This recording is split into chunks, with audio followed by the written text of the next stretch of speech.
Hola. Sí. Ok. Agarró. El wifi acá no funciona fantástico. Parece Ujú. que como que va caducando. Me di cuenta que, bueno, no sé si vos te diste cuenta, pero lo reinicio y empieza a andar bien. Hola, Julie. No te escucha, pero dice horas. Hola Javier. Ahora ¿Cómo puedo poner andas? audio. Bueno, ¿querés hacer una prueba de sonido? Bueno, dale. El wifi no está andando tan mal en este momento, me parece muy bien. Te está diciendo que te quejas de mi wifi. El gato se comió el cable, entonces no anda muy bien. ¿En serio? Sí, Sí, en serio. es verdad. Che, ¿estás en París? Sí, estoy en París, un poco jetlagueado. Por primera vez estamos grabando sin vernos las caras. Creo que hoy sí corresponde. Vía satélite. LR5 presenta. ¿Esto es satelital, esta comunicación? ¿O es el...? Porque viste que hay un cable de fibra óptica que cruza por abajo del Atlántico. Sí, me juego que es por ahí. Es por ese Sí. cable, ¿no? Seguro que estamos yendo por cable submarino. ¿Habrá más de un cable submarino de esos o será ese solo? Creo que ya hay más de uno. Ujú. Ya que además hay algunos que son muy viejos, que no sé si todavía están en uso, pero había como un cable de telégrafo. Ah, sí. O sea, antes de la invención del teléfono ya había cables Wow. transatlánticos. Claro, esto de fibra óptica, yo vi el video en el que mostraban cómo instalaban uno, que en verdad es como una manguera con unos cuantos adentro. Claro. Igual ya que mencionamos esto, vale la pena dejar el link del video ese en el que se muestra cómo tendieron el cable de fibra óptica porque es impresionante. ¿Qué es reciente? Era medio reciente. Te Sí. pregunto porque el otro día leí que están instalando uno nuevo. Ajá. No, esto es de unos años. Ah, mira, sí, es que deben instalar alguno nuevo cada tanto. O sea, el ancho de banda no sé con qué velocidad va creciendo, pero cada vez todo demanda más. O sea, hoy en día tenemos video streameado en HD. Sí. ¿En qué parte de París vive tu hermana? Ay, siempre me olvido el nombre, es medio complicado el nombre. Le puedo preguntar, la tengo al lado, así que no Ahora. es muy difícil. ¿En qué parte de París estamos? ¿Cómo se llama? ¿En dónde estamos? Menilmontant. ¿Mm? Menilmontant. Ménilmontant. Bueno, ¿Cómo es? Menilmontant. Ménilmontant. Tu pronunciación es una ofensa al idioma francés. Cada vez que pedís una baguette te empiezan a pegar. No, mira, hasta ahora no tuve muy malas experiencias, pero ya creo que bonjour ya lo estoy Sí, como me lo mutilando. acabas de decir. No, bueno, sí, recién lo exageré. En realidad sé que no lo puedo pronunciar como corresponde, no hay forma. Bueno, entonces estás en Menilmontant. Menilmontant. ¿Viste que los barrios tienen como un número? ¿Qué número de barrio es? Debe ser, o sea, creo que es bastante céntrico. ¿Qué número de barrio es, sabes? Ah, bueno, no, le pifié jodido. Es el 20, es el último. ¿Están cerca de la Chapelle? Vas a tener que preguntar absolutamente todo. A ver. Están vamos como a al ver. este de la Chapelle. Más o menos cerca, me informan con un gesto de la mano. Ok. Nosotros por el Facebook hicimos una anticipación de que hay un Paris hack, un pro tip para viajar en París. Claro, esta es la experiencia de mi hermana, ella ya vive acá hace 3 años más o menos. Y a ella le ocurría que a veces necesitaba preguntarle algo a alguien en la calle. Ella habla muy bien francés, o sea que él no tiene problemas para expresarse. De repente se encontraba con alguien en la calle que le tenía que preguntar algo y su rompedura de hielo, su rompehielo, era... Rompedura de hielo es buenísimo. Ya estás pasando algo de información con esto de rompedura de hielo. Más o menos. Bueno, no, o sea, ella llegaba y decía, excusez-moi, que seguro lo acabo de pronunciar. Claro, como uno diría acá en la calle, si te acercas a pedirle indicaciones a alguien, le decís, discúlpame, te hago una preguntita. Tal cual. Y en varias ocasiones se encontraba con que de otro lado no reaccionaba muy bien. Como que Ujú. le responde, ¿no? Pero por ahí ya ponía medio cara de disgusto. Y un día le pasó que le fue a preguntar algo así a alguien y la respuesta fue bonjour, como diciendo, no me dijiste hola, ¿no? Ujú. Como bonjour con cara de corrección. Y, De mala onda. claro, y entonces ella ahí cayó en la cuenta de que ella nunca venía diciendo bonjour antes de excusez-moi digamos. Ujú. Así que lo empezó a poner en práctica, siempre empezar con bonjour. Ajá. Aparentemente el resultado fue muy bueno, es como que ahora en general reaccionan mejor. O sea, claro, porque la vez pasada habíamos hablado un poco de esto de que hay como un preconcepto de que los parisinos tienen mala onda y que a tu amiga japonesa le había pasado que se esforzaba por hablarles en francés y la respuesta que tenía era pésima. Sí. Y que tal vez parece una pavada, ¿no? El hack es, tenés que decir bonjour, pero por ahí es importante, o sea, Sí, como que acá, o sea, te acercas a alguien a pedir indicaciones y no le decís, ¿qué tal? Buenas tardes. O sea, por ahí parece demasiado hacer eso acá. claro. Pero tal vez allá es reglamentario, digamos, es una cortesía que hay que tener. Se ve que sí, y ella lo consultó con algunos franceses que conoce y todos le dijeron que sí, que es mejor si empieza con bonjour. Claro. Yo, de hecho, probablemente no lo usaría porque sentiría que es como muy de... que estoy como en mi lección de francés en el colegio. Como que, bueno, Claro. solo sé 12 palabras y una de ellas es bonjour, así que siempre que pueda la voy a meter, ¿viste? Sí, ahora creo que igual es muy probable que, tanto en el caso de la japonesa como por ahí mi hermana, en la gran mayoría de los casos no se encontrara con gente así de agresiva o con ese tipo de reacciones, pero con que te toquen un par así ya te deja bastante mal gusto, entonces Claro. si lo puedes minimizar mucho mejor. Claro. Sí, también hay un tipo de actitud mala onda que es un poco irónica y que por ahí es medio actuada y en chiste, pero que es difícil darse cuenta. Que habíamos mencionado que acá te subís un bondi y de repente el colectivero te maltrata al principio, pero a los 2 minutos estás como haciéndote chistes. Sí, también puede ser y que quizá uno no lo entiende. Claro. Parece que acá, no sé si por el tema de la Eurocopa que se está jugando acá en París, Ujú. que trae muchísimo turismo. París en este momento está lleno de europeos de todos lados. Pero parece que el gobierno puso unas publicidades en la vía pública que son casi ofensivas, son raras. O sea, dicen algo como bienvenido a mi París. Y siempre tienen un dibujo, una caricatura de un parisino con una actitud muy snob, donde siempre es como que tienen como un gesto de superioridad. Es como que el chiste es, bueno, te presto mi París un toque, pero porque quiero, ¿no? Porque una cosa así. Quizá es algo de humor francés que uno, no siendo francés, no capta. Claro. Para uno extranjero, de repente es medio chocante. Así como me lo contás, no termino de entender cuál sería la onda. No, yo tampoco. Y bueno, mi hermana, ella vive acá hace 3 años y tampoco lo entendió, así que quizá directamente no tiene onda. Claro. Quizá es solo mal tacto, sí. Lo que iba a decir de la pronunciación es simplemente que aparentemente hay un pequeño hack para pronunciar bonjour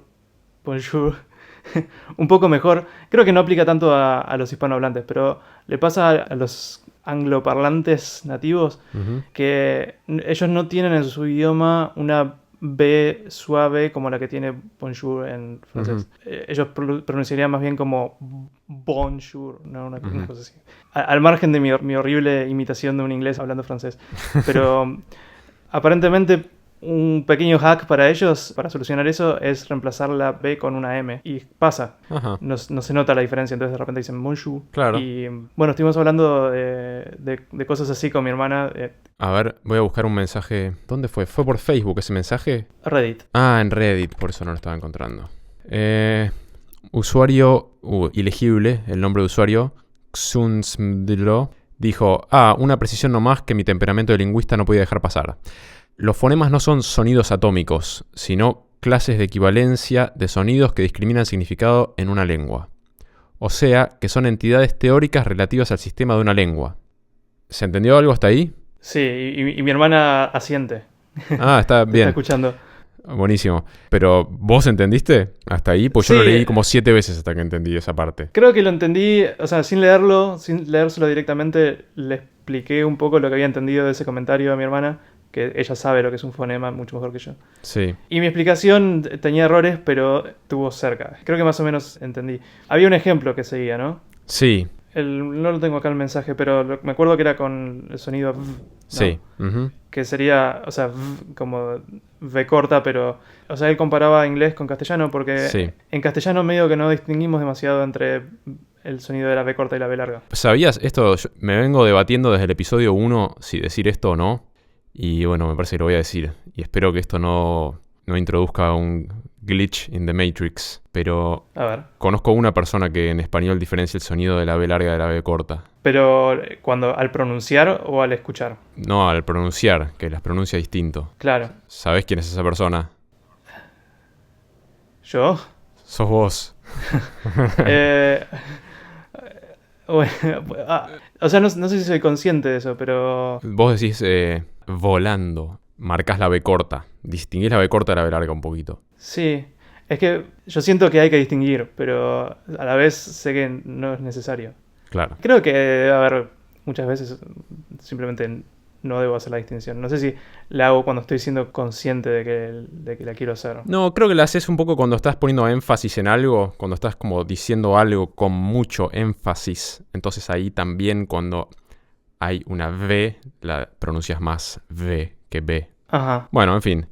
Entonces él decía, V corta es un fonema en inglés porque distingue vet, que es veterinario, de vet. Volví al comentario del oyente, ¿no? Sí. V corta es un fonema en inglés porque distingue vet de bet. Uno es veterinario, el otro es apostar. Vet es apostar y vet es veterinario. Que son dos secuencias de sonido con significado distinto que difieren a lo sumo en un sonido, lo que llamamos par mínimo. Ese término yo no lo tenía, lo de par mínimo. Sí. Sin embargo, V no es un fonema del español porque no discrimina significados en nuestra lengua. No hay ningún par mínimo respecto de V. Claro, sí, es cierto. Un ejemplo que me dio mi hermana fue bota y bota, pero en realidad son, o sea, yo lo estoy distinguiendo, pero no debería. Ujú. O sea, bota con B larga y bota Claro. con B corta. Sí, Lo entendés por contexto en realidad, porque no, Claro. no es que no se hace una distinción. claro, sí. De hecho, pronunciación. siempre cuando hay una votación, siempre alguien hace el chiste, ¿no? Cuando hay como candidatos que no son buenos, entonces hay como memes y cosas en internet diciendo mañana voy a votar y lo ponen con B larga y como que estás tirando el papelito a la basura. Claro. O River que se fue a la B y de repente Sí. era River con B larga. Claro, es cierto. Bueno, entonces, en el orden de follow-up y correcciones de la vez pasada, una fue esta precisión que nos hicieron en Reddit de lo de sonidos atómicos, que bueno, está bien, eso fue como, te faltaba solamente el término técnico, por eso dijiste sonido atómico, pero lo que querías decir era par mínimo, supongo. No, de todos modos no estaba al tanto de este concepto del par mínimo.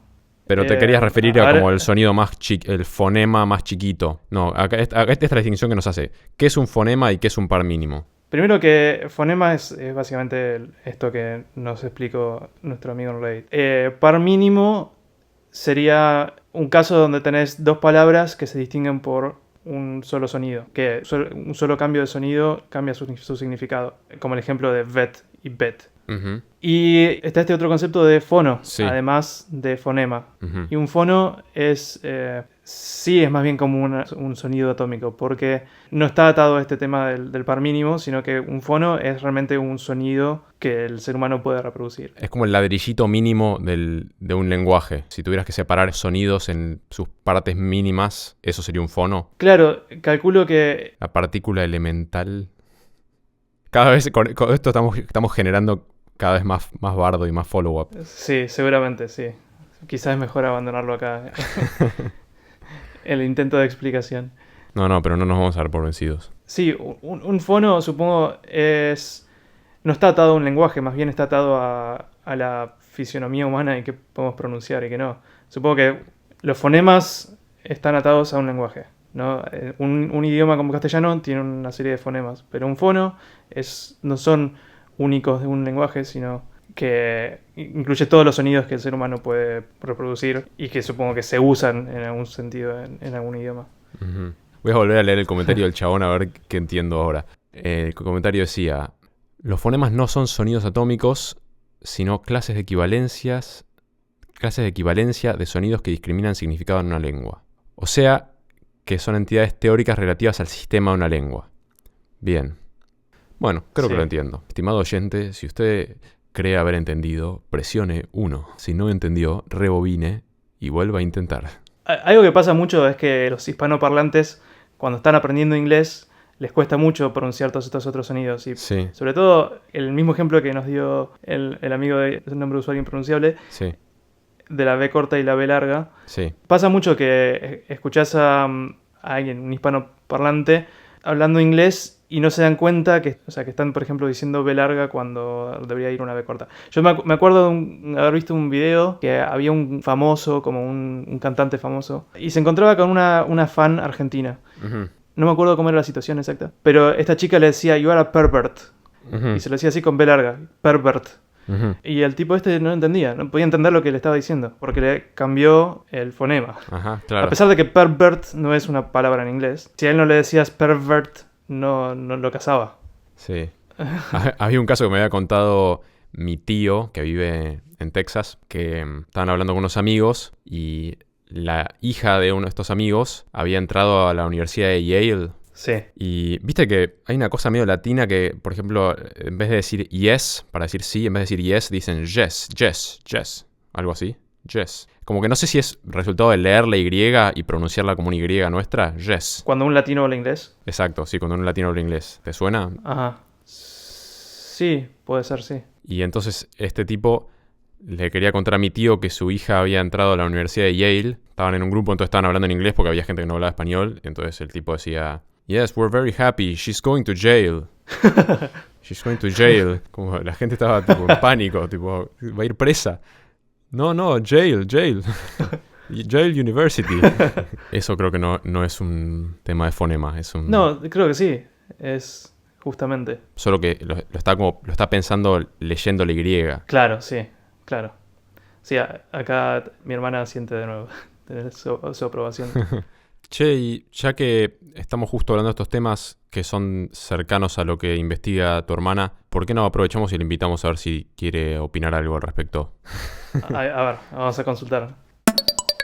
¿Ahí ya me escuchan? Hola, sí. Te escuchamos. Hola, ¿cómo va? ¿Qué tal?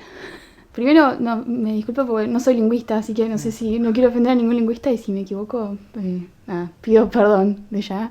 Yo creo que acá por ahí pasó algo inverso a lo que veníamos hablando, que es que el francés se está metiendo en tu español. Sí, me lo han dicho varias veces. Igual tengo una explicación para esto, que es que yo organizo un grupo de conversación en español en mi laboratorio y hablo en español con mucha gente francesa, así que tal vez se me pegó un poco de su acento, no sé. ¿Escuchás franceses hablando español a menudo? No sé si muy a menudo, pero una vez por semana y bueno, se me pega. Yo cambié la forma de hablar para que me entiendan, no sé, es una mezcla de cosas, pero si hablo mucho español con muchas personas muy distintas, no necesariamente argentinas, así que ya no sé bien qué es lo que...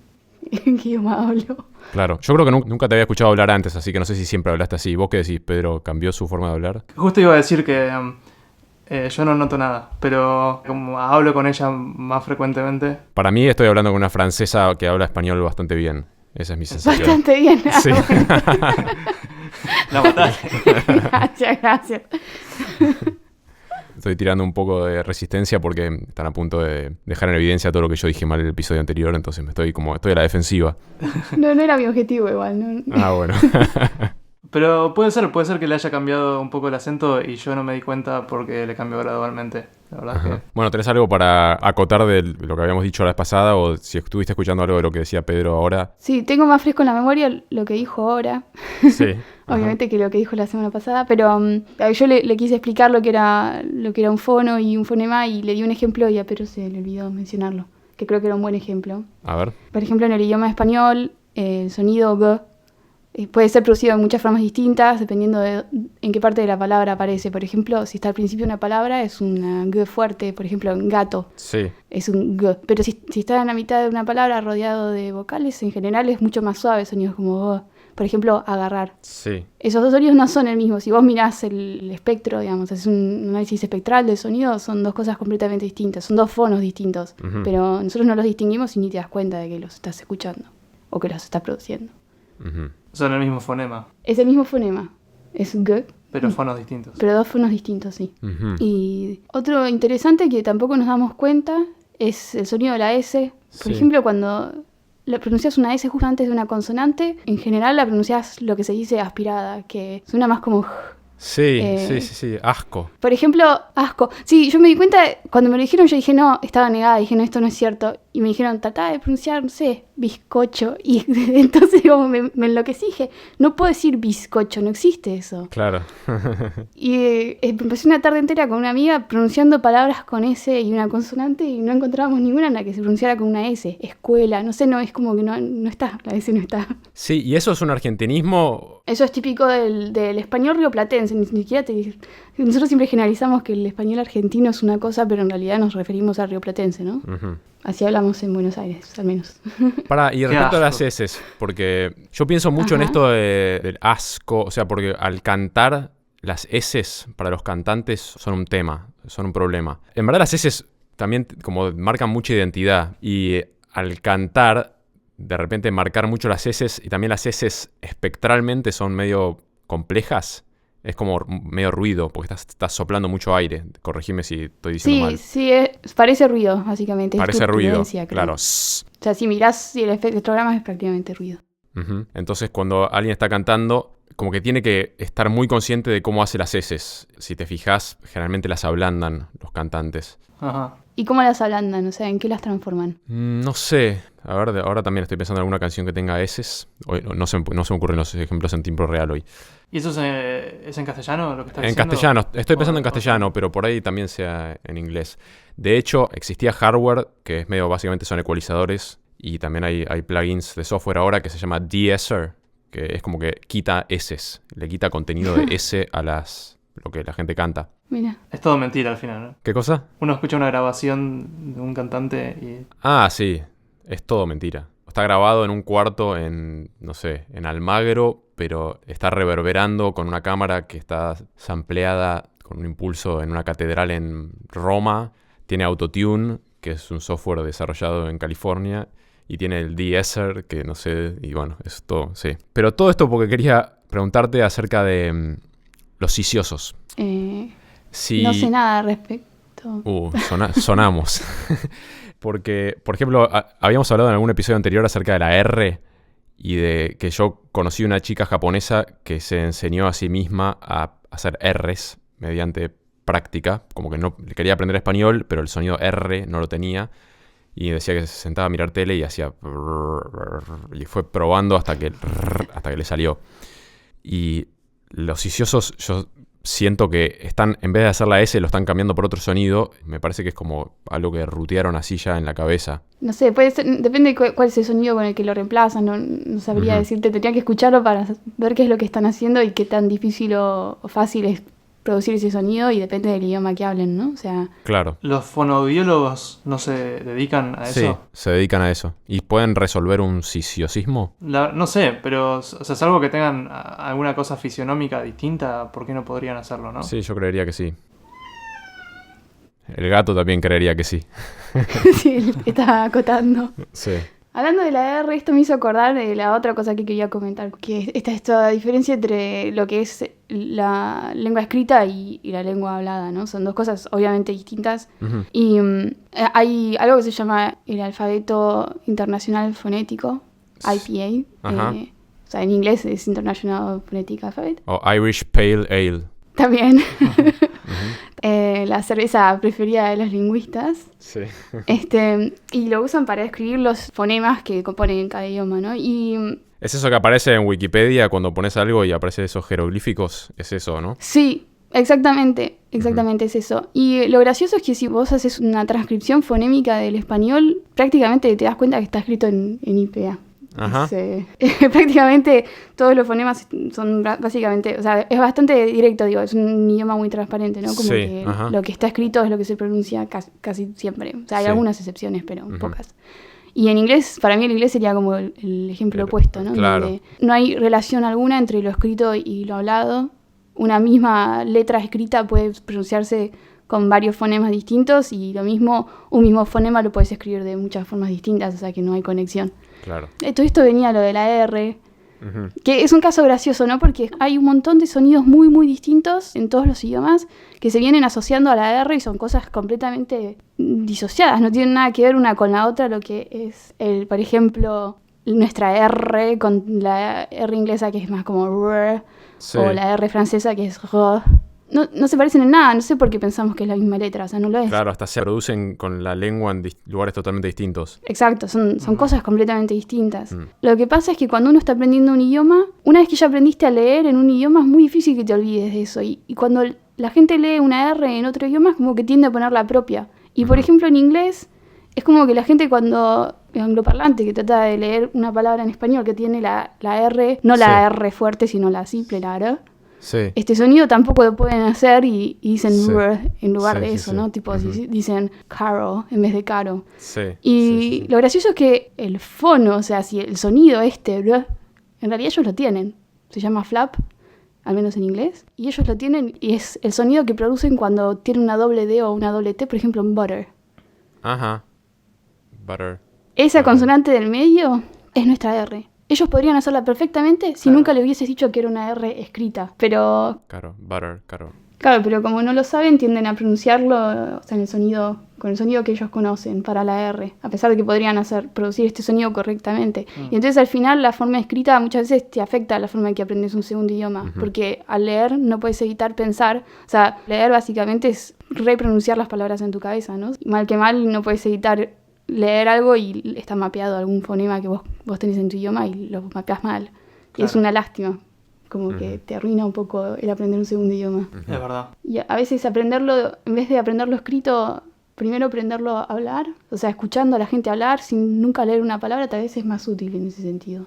Como que vas a llegar a una pronunciación un poco más correcta, me parece a mí, no sé. Sí, claro, incluso pasa cuando aprendes un idioma que se escribe con otro sistema de escritura, como por ejemplo el japonés. Uno no aprende japonés escrito directamente, sino que siempre te ponen las letras latinas representando a los caracteres, en este caso japoneses, Sí. para que lo aprendas al principio. Este carácter se corresponde con estas letras latinas, ¿no? Entonces termina pasando lo mismo, ¿no? Sí, y hay un montón de cosas así. Pero por otro lado, a mí me gusta la ortografía y respetarla porque puedes ver la raíz de las palabras y buscar el origen de los idiomas. Entonces, como que no quisiera, pues ¿sabes cuál sería la otra propuesta? Que todo el mundo empiece a escribir directamente en IPA. Claro. Así nos entendemos mejor, más fácil. Tipo, si escribís exactamente como debería pronunciarse, Claro. podrías leer cualquier idioma, en principio. Ahora, vos decías que el español es casi IPA y tenemos solo 26, pero el IPA tiene un montonazo más, ¿no? Sí, no quise decir que usamos todas las letras que están en el alfabeto No, ya fonético. sé, pero decís que cuando decías que por ahí una corriente sería decir escribamos en IPA, pero el IPA es re complicado, ¿no? Como que Sí, lo entiende, yo de hecho no lo entiende nadie. Bueno, los lingüistas lo entienden, creo. Yo todavía me cuesta, pero algunos ya me acostumbré, pero todavía me cuesta. Yo estoy tratando de decidirme si es que estás pronunciando como francesa o si es más la entonación lo que es afrancesado. Pues definitivamente cantás francesamente. Puede ser, no sé. Bueno, habrá que preguntarle a la gente, a los oyentes, qué opinan. Tenemos que escuchar una grabación tuya pre-Francia también.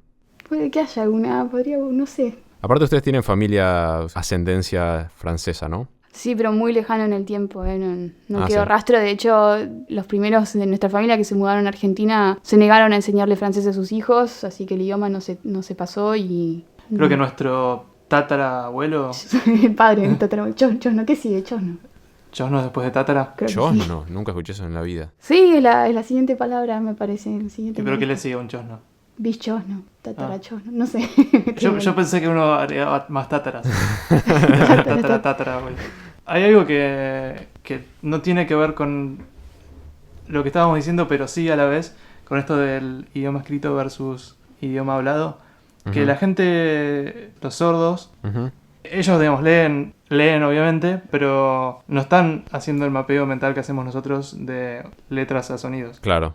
Pero si uno intenta hacer eso, si uno intenta leer, o sea, es imposible para alguien que no es sordo leer y simplemente ver los caracteres y no pronunciarlo en la cabeza. Si haces el ejercicio no se puede. No. Lo intenté y no hay forma. Un primo de mi novia es hipoacúsico, tiene como un implante y con eso puede escuchar, pero me parece que lo que escucha es prácticamente nada. Y fue un colegio muy copado que se llama Las Lomas Oral, Sí. que es en Las Lomas acá, y les enseñan a hablar, y como que lo que hacen ellos es no quieren enseñarles con lenguaje de señas. De hecho, todos los que salen de ese colegio no saben usar lenguaje de señas, salvo que lo hayan aprendido por su cuenta.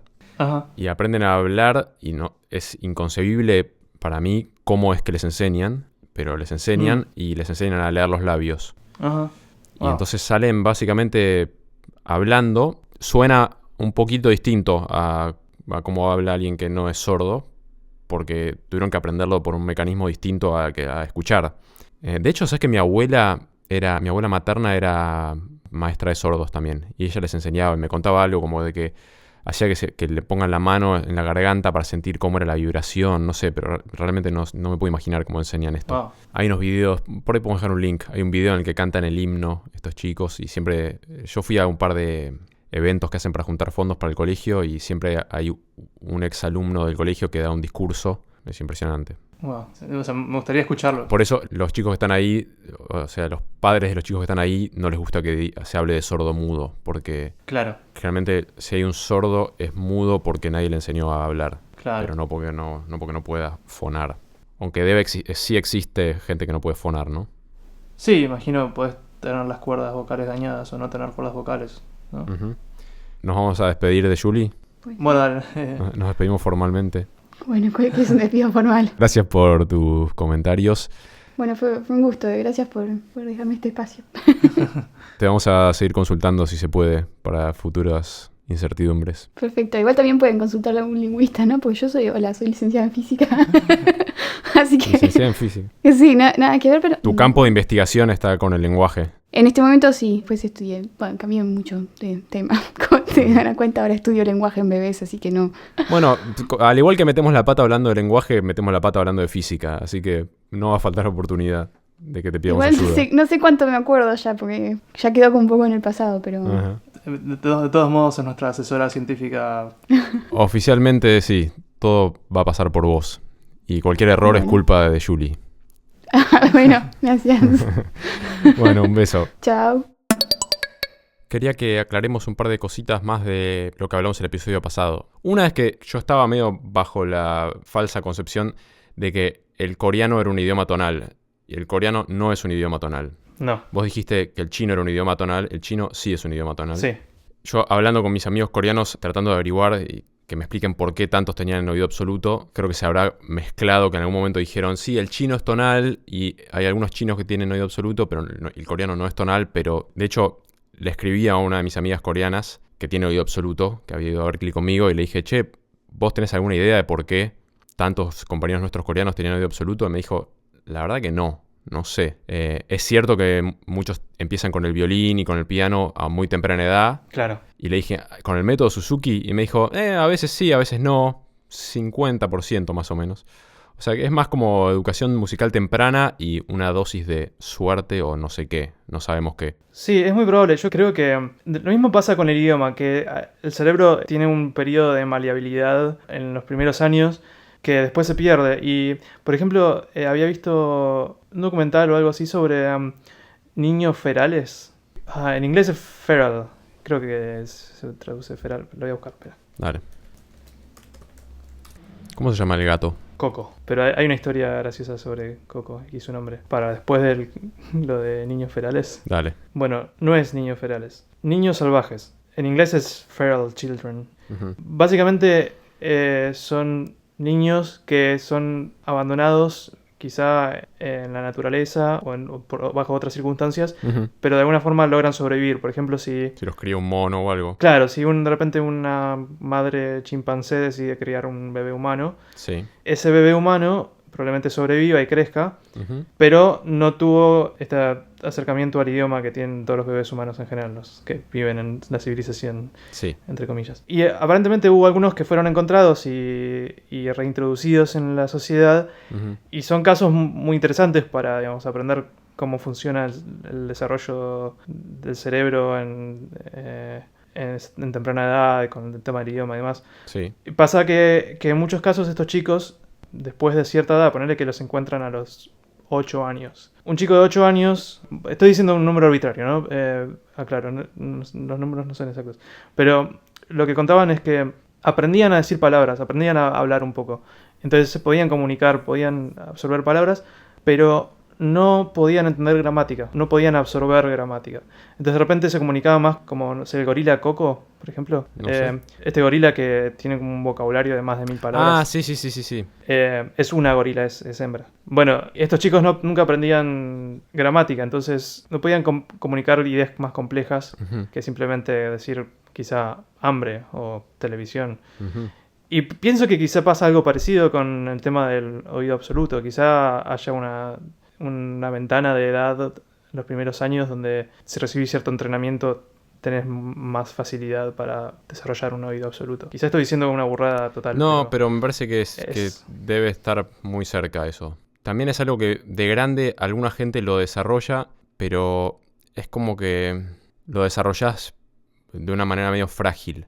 De hecho, a mí me pasa que si estoy en un momento que estoy tocando mucho y practicando mucho un instrumento, de repente tengo un oído un poco más absoluto.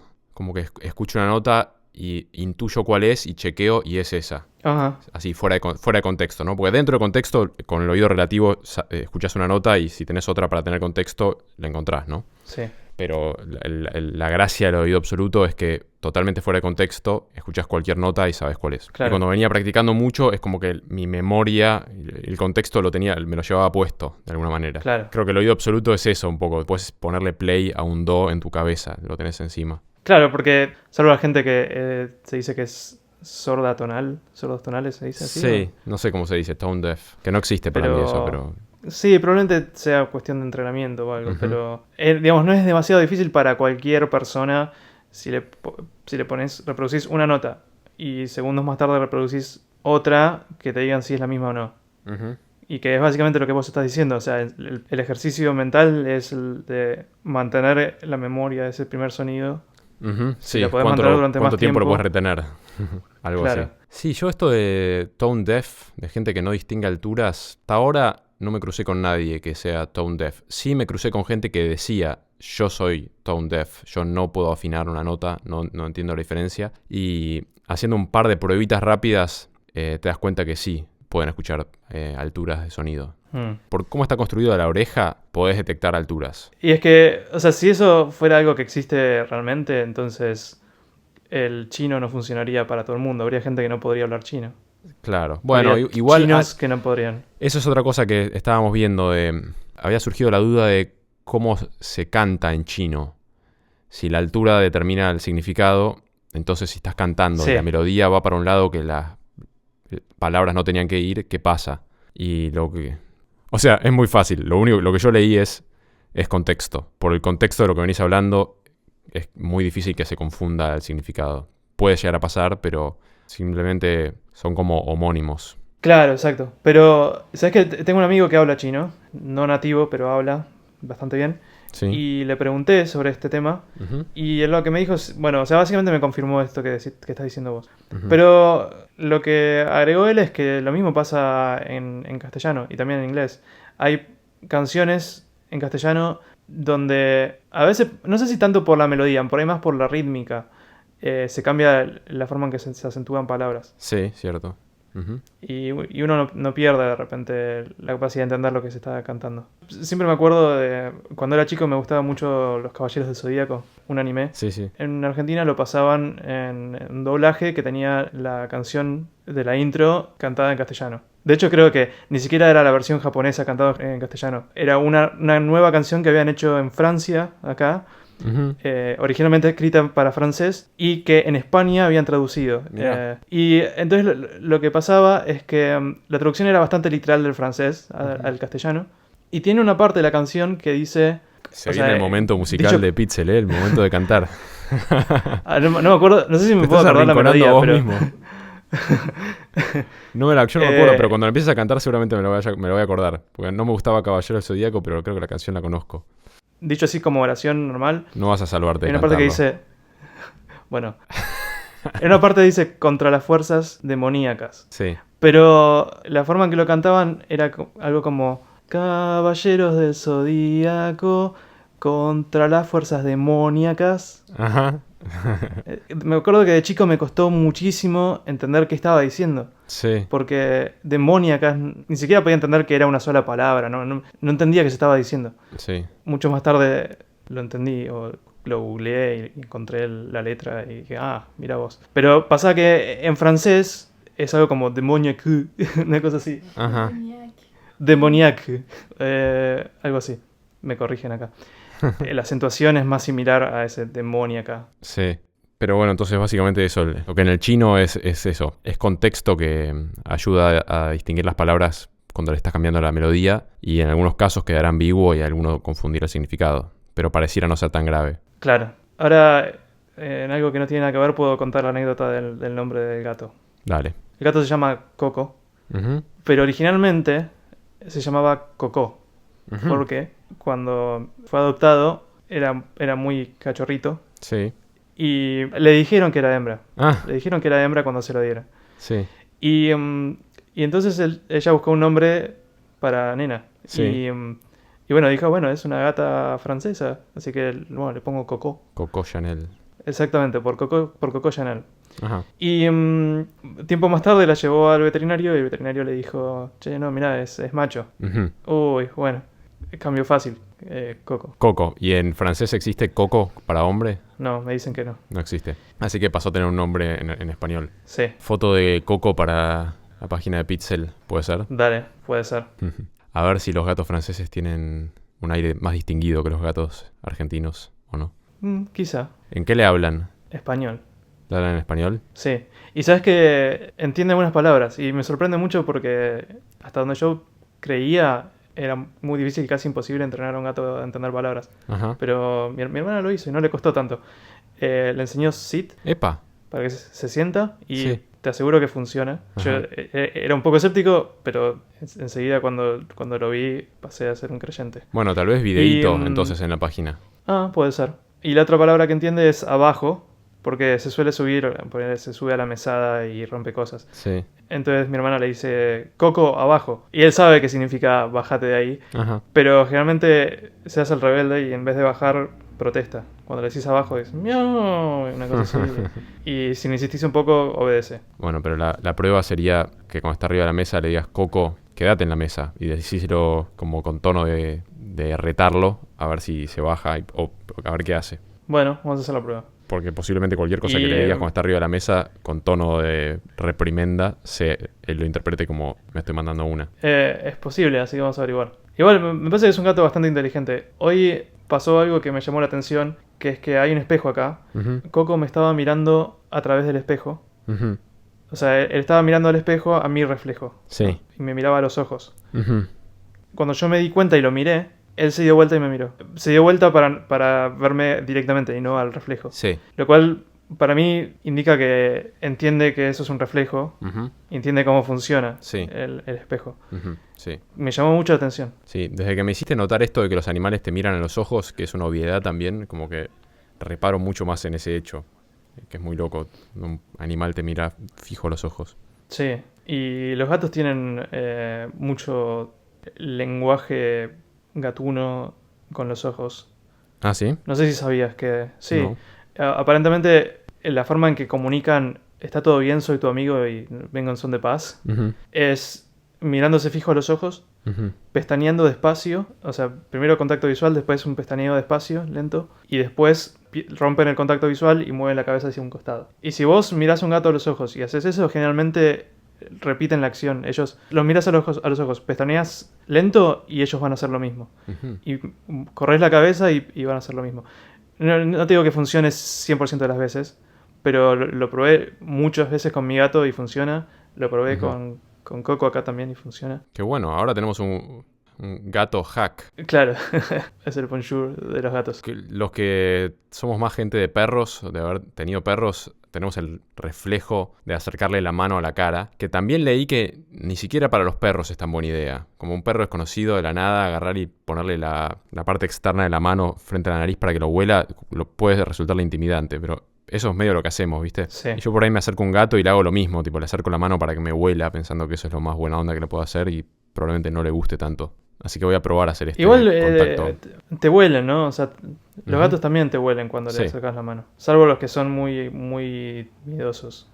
Termino con las correcciones del episodio anterior. Estabas hablando, habías mencionado a Marianne Amacher y me dijiste, es una música, un músico, ¿cómo se dice? Y yo te dije, creo que es una músico. Y entonces debatimos un poco, sentíamos que estaba mal, pero igual fuimos con una músico y evidentemente está mal. Suena mal porque está mal. Pero después me puse como a pensar en si hay una regla general para esto. Sí. Y es caso por caso. Mm, Como decíamos la otra vez, un taxista, una taxista, y no hay un taxisto. Los que terminan con E, presidente, bueno, como que creo que se va definiendo cada caso. sí. Ahora creo que también está autorizado presidenta, pero me parece que en otra época se hubiera considerado erróneo eso. Sí, bueno, eso de autorizado o no autorizado, yo voy a poner el puño en alto y decir que no creo en la Real Academia Española. Ajá. ¿Y en qué crees? Esto es un tema amplio, pero Sé que hay como dos facciones de lingüistas, se podría decir. Uno que son los descriptivistas y otros son los prescriptivistas.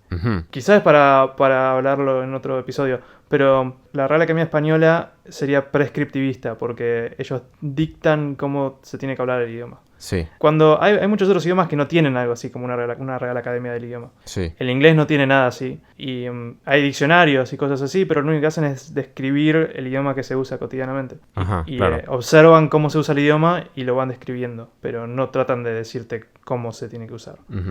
Claro, bueno, y la Real Academia prescribe, pero eventualmente se acomoda a las nuevas palabras y las agrega, y ahí está siendo descriptivista. O sea, está Sí, eso es cierto. prescribiendo lo que observa. Sí, creo que la Real Academia hace de las dos cosas, pero tradicionalmente es más prescriptivista que descriptivista, pero creo que está lentamente ablandándose y yéndose hacia el lado del descriptivismo. Sí, pero la cuestión es que no entiendo cuál es la lógica de esto, de un taxista, taxisto, o sea, taxisto no hay, pero hay una taxista o un taxista, pero sí tenés, no sé, un mozo, una moza. Sí, es que no sé si hay lógica. Creo tenés que, un referente vos, y no tenés una referenta o un referento.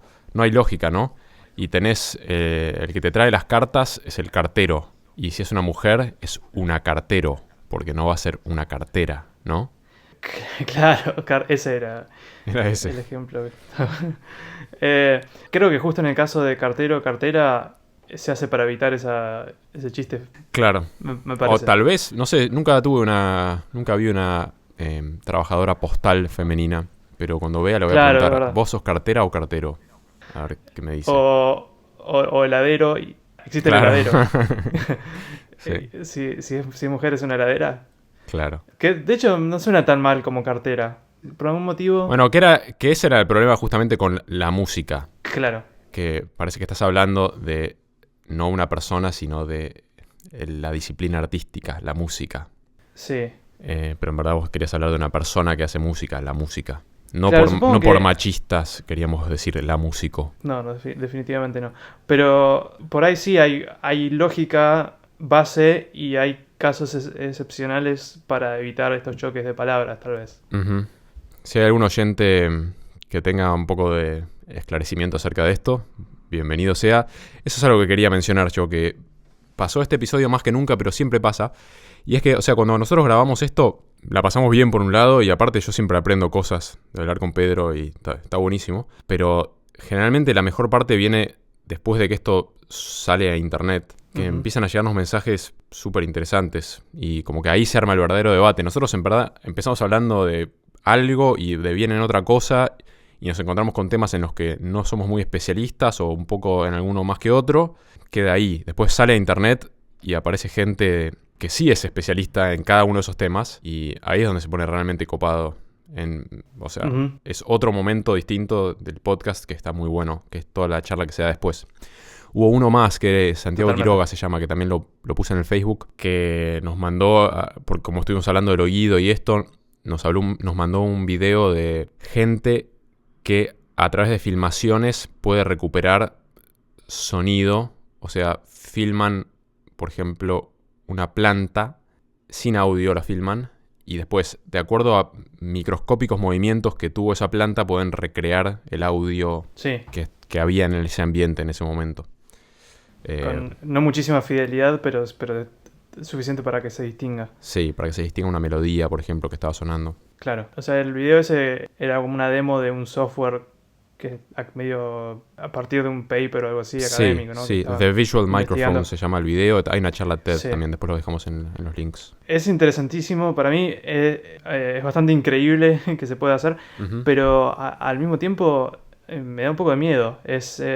Aumenta mucho las posibilidades de hacer espionaje, ¿no? Sí, en la charla TED que hace esta persona, Abe Davis, dice que mucha gente va a empezar a paranoiquear con cuestiones de seguridad, de que con solo filmarte pueden saber qué estabas diciendo, ni siquiera filmándote la boca, sino que filmando la lámpara que colgaba en tu casa. Claro. Las mínimas perturbaciones de la presión de aire que generaste al hablar hacen que esa lámpara se mueva súper sutilmente, entonces filmando esa lámpara podrían reconstruir qué estuviste diciendo en ese cuarto.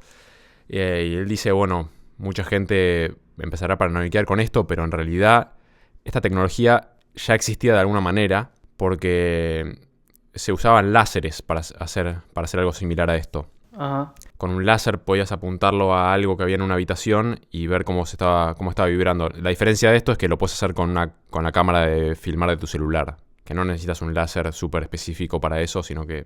Claro. Sí, hablaban también de recuperar audio de películas mudas y cosas así. O sea, al final no era muy tranquilizador lo que decía.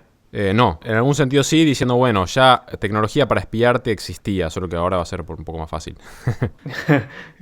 Ok, es como que lo hace peor todavía. O sea, él lo decía de una manera para que te relajes, pero la manera que lo dije yo no te relaja para nada. Ok, lo de los láseres sabía que se usaba para medir la vibración de la luna. Es como que creo que alguna de las misiones Apolo, alguna pusieron vez como un espejito, dejaron... ¿no? En la luna. Claro, sí. Y desde la Tierra le disparan un láser al espejito y... Bueno, no sé cómo es el resto del pueden proceso, medir pero de como alguna forma- la distancia que hay exacta de la Tierra a la Luna y cosas así. Pero lo de la vibración creo que es interesante porque, bueno, indica, o sea, si está vibrando la luna es porque hubo un impacto, ¿no? Ajá. Y creo que indica cosas como, pueden saber si hubo algún impacto fuerte en relativamente tiempo reciente. Claro. Tiempo reciente siendo por ahí años o décadas, o Ujú. quizás hasta siglos, si es... Ah, si es un como que impacto sigue muy fuerte. vibrando por un impacto anterior. Claro. Ujú, interesante. Cerrando el follow-up. Bueno, y hay una cosa que yo dije así al pasar, que debo haber ofendido a mucha gente, que es que dije como que... Dije, bueno, no, en parte seguramente la gente habla mal su segundo idioma porque no tiene ni ganas de hablarlo bien. Algo así dije. No Sí. lo dije tan sobradoramente. Y bueno, también dijimos que por ahí, o sea, yo dije que por ahí era como una cuestión nacionalista de querer mantener darle, o sea, que yo hable inglés con gustito a argentino porque soy argentino y me la banco. Un amigo me escribió diciendo que él considera que su inglés no es muy bueno. Y Ujú. a pesar de que vivió unos años en Estados Unidos. Sí, Y él se esfuerza, se esforzó mucho por tratar de mejorarlo, pero le cuesta mucho. ujú, Y que no es vagancia. claro. Pero creo que te perdona. Sí, lo que quería decir era no es vagancia, sino como que es una combinación de cosas, pero que puede ser un elemento más esto de voluntariamente no querer. No es el caso de tu amigo, porque él sí se estaba No, esforzando, claro. pero yo conocí gente que me daba esa sensación de que no querían pronunciar más yankee o inglesamente porque querían sonar como argentinos. Y yo lo he hecho. Claro, sí. Lo he hecho yo mismo también. Yo también. Tengo muchas preguntas alusivas a tu viaje. Bueno, Puedes elegir contestar o paso. ok. ¿Cómo se palpitó el Brexit allá? Tengo un solo punto de referencia, que es mi hermana y... Yo creo que este episodio tendría que haberlo hecho con tu hermana en vez de con vos. Sí, ¿no? Soy como un vocero, soy su vocero oficial. Claro. Pero en este caso es su novio es inglés. Ajá. Y él vive acá, vive en París. Sí. Trabaja acá. Y obviamente hasta hoy podía trabajar en cualquier parte de Europa sin tener que pedir ningún tipo de permiso especial. Ujú. Sigue siendo el caso, pero ahora con esto del Brexit tiene como fecha de caducidad esa posibilidad. Así que él está muy indignado. Ujú. Y yo todo esto me lo desayuné cuando bajé del avión, porque yo subí al avión antes de que fuera lo del referéndum y cuando Bajaste y ya bajé... estaban contados los votos ya. Claro, bajé y ya estaba el resultado y mi hermana me dice, ¿sabes qué? Mientras estuviste volando explotó Gran Bretaña. Sí. O sea, hubo como pánico generalizado, ¿no? Me parece. Bueno, pero en el caso del novio de mi hermana, él ya no sabe, no está muy seguro de qué va a pasar, ¿no? Pero me contaba algunas cosas. Una es que el referéndum o sea, para que esté muy al día con el tema, nada de lo que voy a decir le va a sonar muy novedoso, pero Ujú. el referéndum no es... ¿cómo es la palabra? Es non-binding, ¿eso querés decir? Non-binding. Sí, exactamente. ¿Cómo sería en castellano? No encuadernable. No vinculante, aparentemente. Es, No vinculante. La traducción correcta. Que significa que el gobierno Puede no darle podría bola al decidir... voto, no al Exacto. resultado. Claro, y el resultado fue como 52-48, o sea que es bastante Ujú. ajustadito. Sí. Así que creo que, o sea, quizá eso da una pequeña luz de esperanza de que las cosas queden como estaban, ¿no? Pero es muy débil.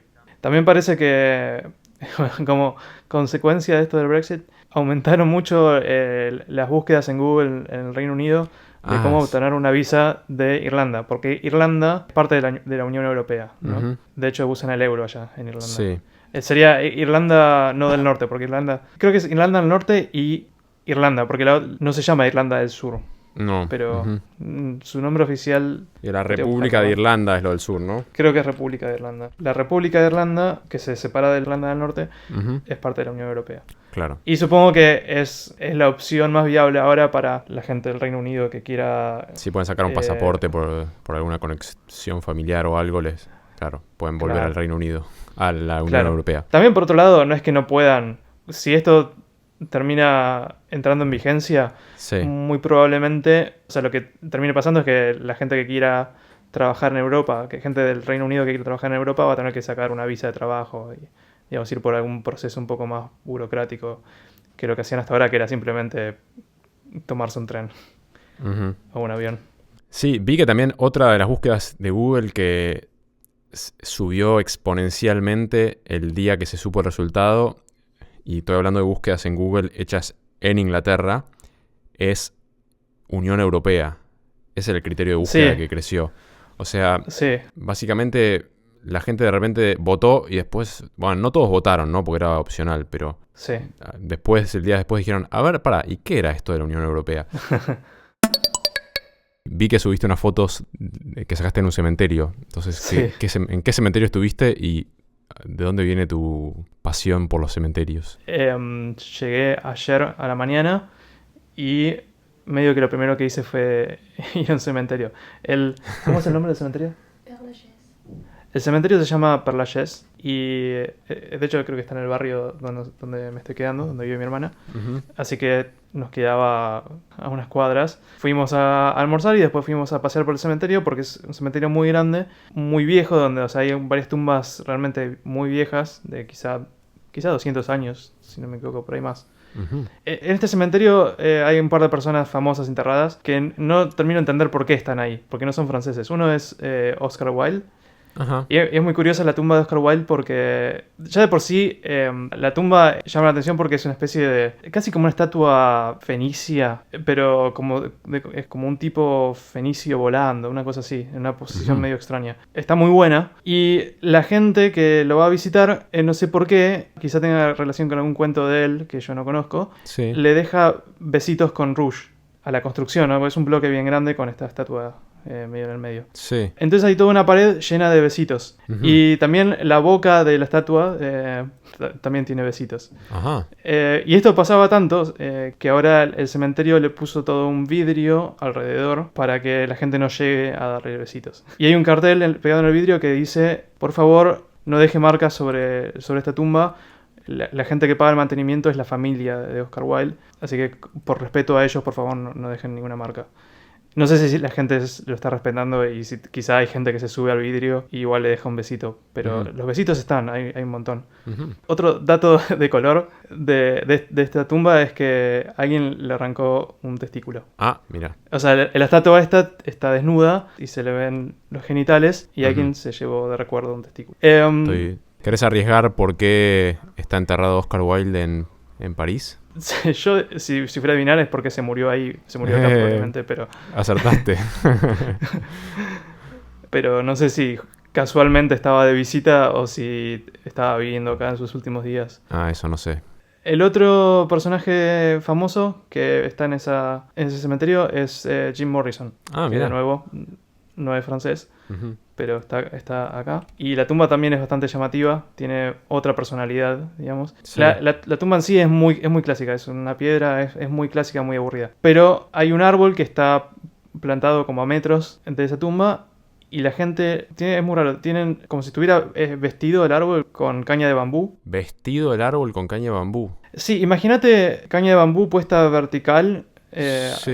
una al lado de la otra y Ujú. rodeando por completo el árbol. Sí, ok. O sea, abrazando el árbol. Es como si fuese un vestido, ¿no? De Ahora bambú entiendo, para sí, el árbol. sí. Bueno, y además de la caña de bambú, es que a ese mismo árbol, sobre las cañas de bambú, la gente le escribe mensajes Ujú. y además le pegan chicle. Chicles. El bambú está lleno de chicle.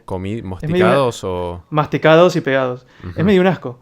Pero un asco.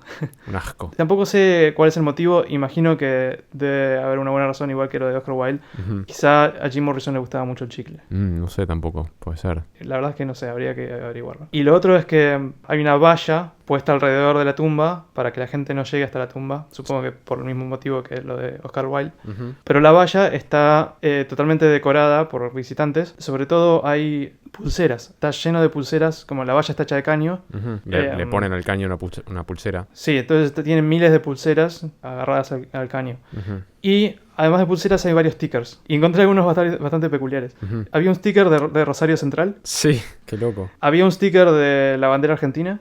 Ajá. ¿Entre muchas otras banderas o solo viste la Argentina? Solo vi la de Argentina. Uh-huh. Después había varios stickers, sobre todo de bandas. Eran los que más se veían, eran nombres de bandas. Sí. Bandas por ahí no muy conocidas. Uh-huh. Y había un sticker que decía Hijos de Fruta. Hijos de Fruta. Hijos de Fruta. ¿Será una banda española? Posiblemente.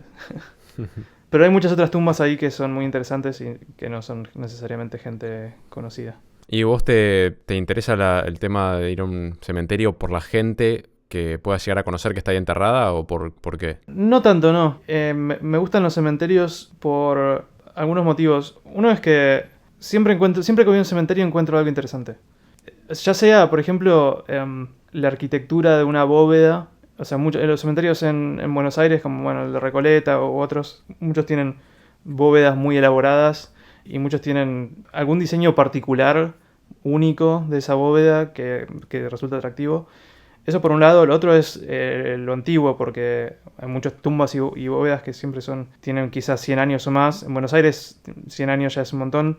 Acá en Europa de repente hay cementerios que tienen tumbas de quizá 500 años de antigüedad y que ya ni siquiera podés leer el nombre de la persona. Eso lo vi bastante otra vez que viajé a Inglaterra. Uh-huh. Y entré a algunos cementerios ahí y había algunas tumbas tan viejas que estaban completamente cubiertas por moho y enredaderas y ya no estaba erosionado al punto de no poder distinguir la mayoría de las letras. Pero me gusta eso, lo antiguo, el deterioro, me gusta mucho.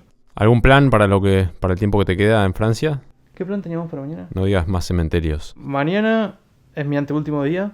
Oh. Bueno, en realidad voy a volver a Francia más tarde. Sí, me acuerdo. Pero antes de ir a Japón, porque viajo el lunes. Y vamos a ir a una especie de antigua vía de tren. Uh-huh. Que dejó de funcionar hace un tiempo y la convirtieron en una especie de paseo donde vos podés caminar por donde estaban las vías. Sí. Y parece que es un paseo bastante interesante. Todavía no fui, así que no puedo dar mucho más detalle. Pero Uh-huh. Qué bueno. hay acá en París debe haber varias, pero hay una vía de tren abandonada que tiene varios túneles y cosas. Hay una plaza por donde pasa esta vía y la plaza está, o mejor dicho, la vía está como un subnivel de la plaza. Entonces hay un punto en la plaza donde está como vallado y ves como un acantilado artificial Uh-huh. con la vía pasando por el medio y es impresionante, está lleno de... También está lo mismo que los cementerios antiguos, está lleno de vegetación y es muy lindo de ver. Nos estamos extendiendo mucho más de lo que teníamos planeado porque primero no queríamos robarle a Pedro demasiado tiempo de su viaje y le agradecemos habernos cedido un rato del viaje. A todos los píxeles que estén ahí escuchando, díganle gracias, mándenle un mensaje. Fue un placer, como siempre. Posiblemente nuestro próximo episodio sea desde Japón o Corea. A los oyentes les digo que si este episodio fue más corto que los anteriores y si tuvo audio raro es por este motivo de que Pedro está viajando y tenemos todo tipo de diferencias técnicas respecto a lo habitual. Pero si quieren mandarle deseos de buen viaje y agradecerle o tirarle ideas, o si tienen algún comentario acerca de lo que estuvimos hablando y o corrección, son muy bienvenidas y como decía antes, es una parte divertida del podcast poder leer los comentarios de todos y nos hace pensar. Hola@pixelpodcast.com es la dirección para mandar mails. Sí, recuerden que nos pueden ver, entre comillas, escuchar en YouTube, en iTunes. Uh-huh. Si nos escuchan por iTunes, nos pueden dejar un review, una reseña con estrellitas. La cantidad que consideren apropiada y pueden escribir algo también si quieren, un mensajito o una reseña, justamente. Siempre nos hace muy feliz recibir feedback. Sí, y también hoy en día nuestro principal canal de comunicación con los oyentes es Facebook. Así que si todavía no fueron allá a nuestro Facebook, buscan Pixel Podcast en Facebook y ahí pueden poner un like y eso ayuda a que nos mantengamos en comunicación. O pueden escribir un comentario ahí que definitivamente lo vamos a ver. Uh-huh. Tuvimos un oyente que nos mandó un mensaje que nos escucha desde Ushuaia. Sí. Algunos dirán Ushuaia, algunos dirán Ushuaia. Y ese debate es para otro episodio también. Pero creo que estoy buscando a ver si encuentro el nombre, porque es nuestro oyente más austral.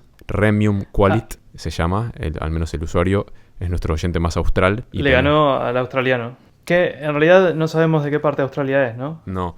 Y después tenemos el oyente más al norte, que era alguien que estaba al norte de Estados Unidos. Por ahora es el más nórdico. Vermont. Creo que está en Vermont. Sí. Y el más oriental, y no, el más oriental es el australiano, supongo. Sí. Porque teníamos un oyente en Israel. Bueno, hablamos pronto. Desde otras coordenadas. Amigos, esto ha sido Pixel Podcast. Nos vemos la próxima. Nos honramos con su escucha. Hasta la próxima.